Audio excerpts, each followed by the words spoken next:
All right, here is my latest drum project. Now, I could have shown you all the building process of this, but yeah, I just was working so feverishly that I really didn't have time to, record a video. So I'm just going to show you the end result, which is this. Well, I actually did record a little bit of footage of what this kit looked like when I first got it. And I got this from Clash Drums on reverb.com. And Clash is a really, really cool drum shop that sells drums there. And they sent me this kit for $300 with free shipping, which I thought was a really good deal. I mean, yeah, it's, an old Japanese mahogany set. And these things, these days can go for a little more than they used to. You just be able to get them for like $100, but they're starting to become a little more expensive. But I thought 300 with free shipping. Actually, it was like I think I paid $279, but it was about $300 once I paid tax and all that. Yeah, but so they shipped it to me really quickly. And basically, as soon as I got back from the Pennsylvania Drum Show, I did this to it. What you're seeing here is wallpaper. This is a wallpaper wrap, and then I have the matching pillows down there inside of the kick. And it came with no resonant heads.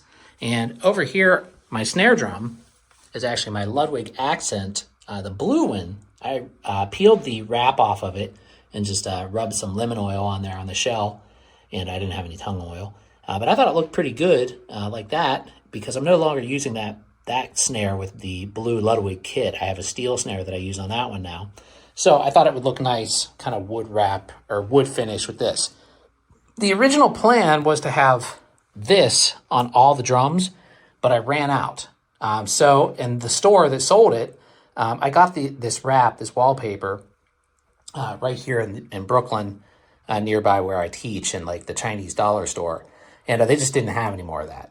And I asked the lady, and she said, no, they don't have it. And they don't know if they could ever get it again. So unfortunately, I ran out. But I thought this kind of bamboo, wood would kind of look cool with that. So I got that instead, and then putting the pillows in there. So I'm happy with the way it turned out. I think it's really unique. It's a lot of fun to play. No resonant heads on anything. Very 70s sounding kit. For the cymbals here, I've got my new Vader 22-inch ride. I've got the B8X Ballistic Crash 18-inch. And then for the hi-hats, I'm using a Vader 16-inch. This is basically the cheaper new Vaders. New Vaders were nickel silver. Vaders are brass. So this is a 16-inch brass crash. And on the bottom, I've got a 16-inch camber brass crash. So that's kind of cool. They actually sound really nice. These big, brass hi-hats sound really warm and fuzzy. I like them a lot. And let's just get behind the kit here.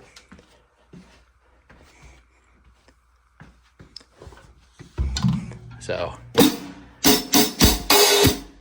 they're not like super loud either, which is kind of, which is cool for recording because there's not a lot of hi-hat bleed. Now down here for my pedal, I've got a Ludwig Ghost. Actually, this is pre-Ludwig. This is just a Ghost. There's no Ludwig logos anywhere on this thing. And I just picked this up at the Pennsylvania Drum Shop from a gentleman named Dave. It was on consignment there. And he was really nice, gave me a good deal on it. And it feels great. I've always wanted one of these. And if you're not familiar, the Ghost basically has, these are like coils. The springs are coils inside of here, like kind of like a wind-up toy, which is really interesting. But it feels really good. It feels like a modern pedal. It's crazy, and it's very silent. Well, for the most part. But it's great. It feels, I love my Speed King, but I kind of like this a little bit better, to be honest. What else? Oh, for the mics on the toms, I mounted them internally because I'm not using any resonant heads, as you can see. And these little mounts, actually, I ordered from Amazon. And that one just happened to line up. You can't really see it there, but happened to line up perfectly with the lug screws. So I didn't have to drill anything. And this one, I just screwed it right into the shell. I was like, whatever. It's just wood screws. And it kind of went through a little bit. Where is it? Right there. But I filed down the ends, and I was like, whatever. So that's the way I roll. The bass drum head is a pinstripe coated that was on there when I got it. And it sounds really nice. And the Aquarian heads here, Studio X, I actually have on the inside, you can kind of see it there, I have some weather stripping, some foam weather stripping that I stuck on the inside all the way around. And that works really good for these concert toms. Makes them sound really, really thuddy.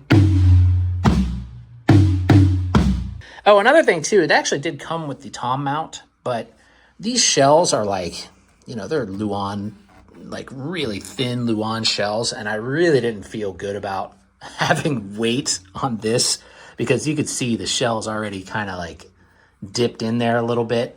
And it just I didn't feel secure about that at all. So I figured I'd put it on a snare stand. It actually resonates a little better on a snare stand too. Not that I want a lot of resonating, or a lot of resonance rather. But yeah, it's really cool. I really like these T claws here too, like this style. They look really cool. It's got a wooden hoop, which is kind of rare for these old Japanese drums. Another thing that I thought was interesting is the rims, the hoops on the toms are very much like the Slingerland stick savers. Like you can see that they're not like your typical triple flange. They actually curve in instead of curving out, like on a snare here.